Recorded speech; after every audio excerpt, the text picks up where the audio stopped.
All right, morning, everyone. Pastor Matt here. I'm glad that you could join us here on this Sunday morning. I'm going to be preaching out of Isaiah 9, verses 1 to 7, and there's a passage in there that may be very familiar to you, even if you're not too familiar with the book of Isaiah. I almost said the Gospel of Isaiah. Hopefully, after we hear the sermon this morning, you'll understand why I said gospel. But the people who walked in darkness have seen a great light, and those who dwelt in a land of deep darkness, on them has light shone.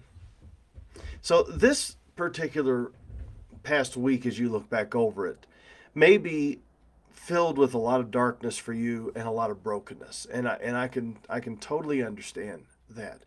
We have had not only some things happen in our lives with people that are around us that have just really been a kick between the eyes, but also seeing what happened in my adopted home state of Kentucky, where all of those things, all of the damage took place because of the tornadoes that went through there.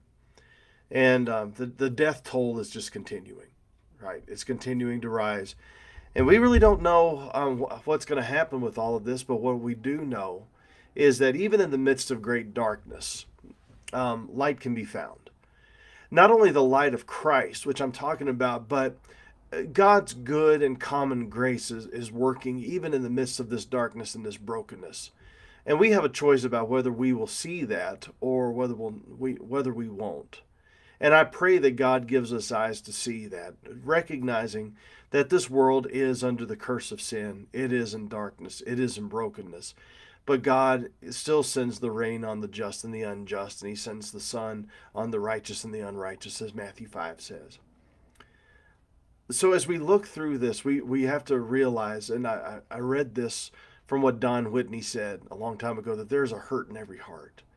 And pastors all along the way have said basically the same thing. Spurgeon said something very similar, that in every pew there's a broken heart. And I think that's true.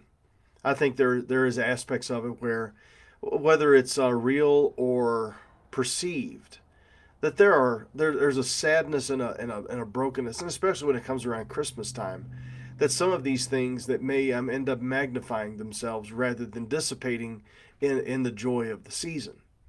So as we look at Isaiah 9, 1 to 7, one of the passages that you'll see in verse 6, for unto us a child is born, unto us a son is given. So it's not just a child being born. If it was just a child being born, then there would be no specialness to it. But the added part is a son is given. And the government shall be upon his shoulder, and his name shall be called Wonderful Counselor, Mighty God, Everlasting Father, Prince of Peace. Each of these things regarding Christ is a help to us in recognizing his order to things and his structure to things. We are constantly reminded of the curse of sin in this world, even if we don't choose to look at it as such. But we also know that there is a Savior that rescues us in the middle of this brokenness and will rescue us one day from this brokenness when He takes us to be with Him in heaven. So in the meantime, let's live as if heaven is our hope, as if heaven is our home, and recognize the glorious way that Christ has provided for us in the midst of the gloom. All right? So Isaiah 9, 1 to 7. If you haven't had a chance, if you're in the area, we're in South Denver. If you're in the area, you don't have a church to go to, and you're coming across this, I hope you will come and join us at 10:31 Mountain Time.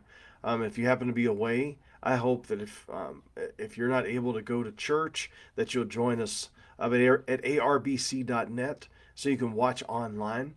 But we hope that you will be able to find you a church in your area that you will be able to worship at, and people you'll be able to worship with. All right. Thanks, everybody. God bless you. Bye-bye.